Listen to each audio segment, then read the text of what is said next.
Et voici notre premier sujet, mesdames et messieurs, le sujet politique. Le président Abdel Fattah el-Sisi a reçu le président du Conseil de souveraineté et de transition du Soudan, Abdel Fattah el-Burhan, hier.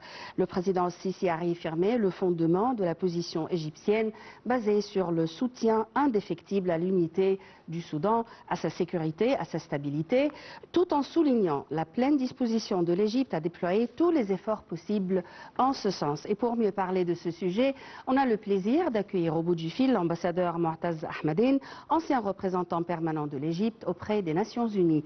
Bonjour. Bonjour, comment allez-vous? Ça va bien, merci, et vous? Ça va bien, merci. Alors, le Caire a récemment évoqué des lignes rouges concernant la sécurité du Soudan.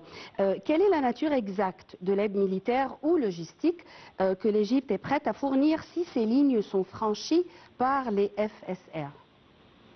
Bon, à mon avis, les éléments du communiqué reflètent la position traditionnelle de l'Égypte, comme vous venez de le dire, l'appui à l'intégrité territoriale, aux institutions officielles de l'État et bien sûr le refus de la division ou de la séparation de certaines régions du Soudan.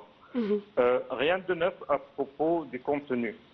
Ce qui a changé par contre, c'est le ton qui a été assez ferme cette fois-ci, qui me rappelle d'ailleurs de la déclaration il y a quelques années regardant la Libye.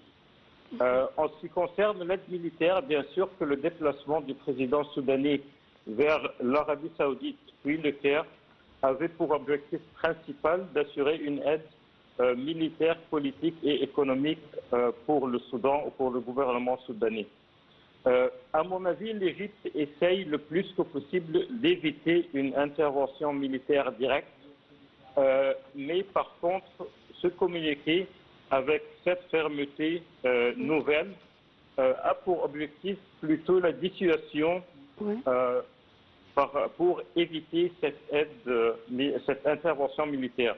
Mais bien sûr, en évoquant l'accord ou le traité de défense mutuelle entre les deux pays, bien sûr, il ouvre une fenêtre pour une intervention directe, si besoin, au cas où il y a par exemple un chaos complet au Soudan, la détérioration de la situation, l'infiltration des rebelles dans les frontières égyptiennes.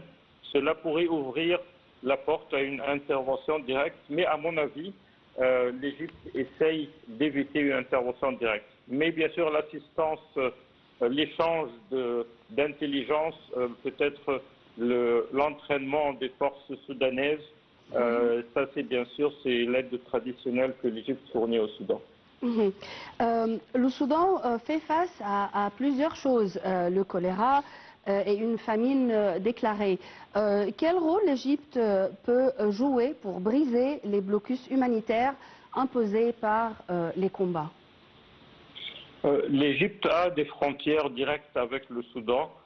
Elle présente déjà l'aide humanitaire au gouvernement.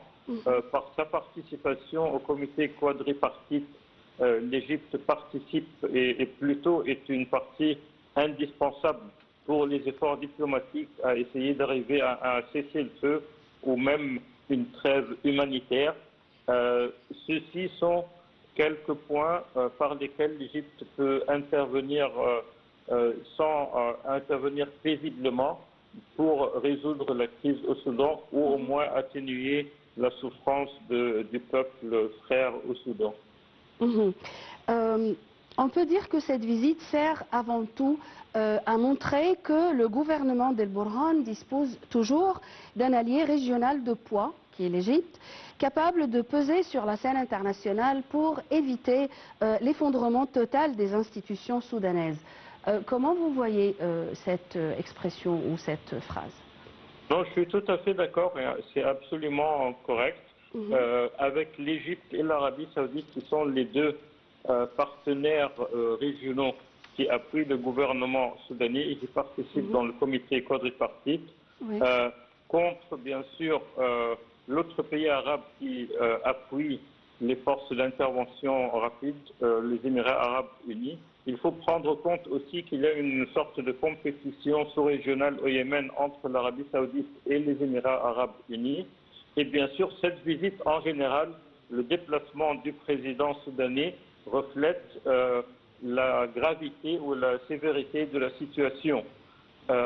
Et en ce cas, bien sûr, l'Égypte, faute de présenter une intervention militaire directe, comme je disais tout à l'heure, essaye de présenter une assistance ou un appui politique de poids pour le Soudan.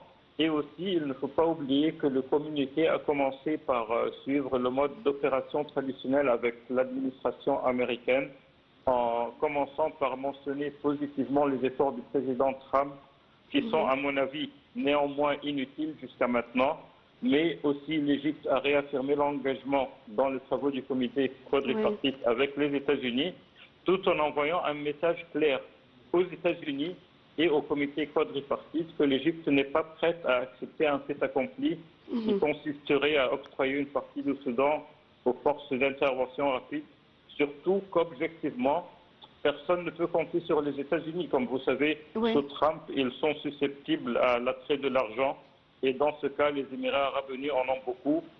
Comme le président Trump, d'ailleurs, lui-même avait noté lors du sommet de Sharm el-Sheikh sur Gaza, quand il serrait la main du vice-président des Émirats arabes unis, il a dit un tas d'argent, a lot of cash.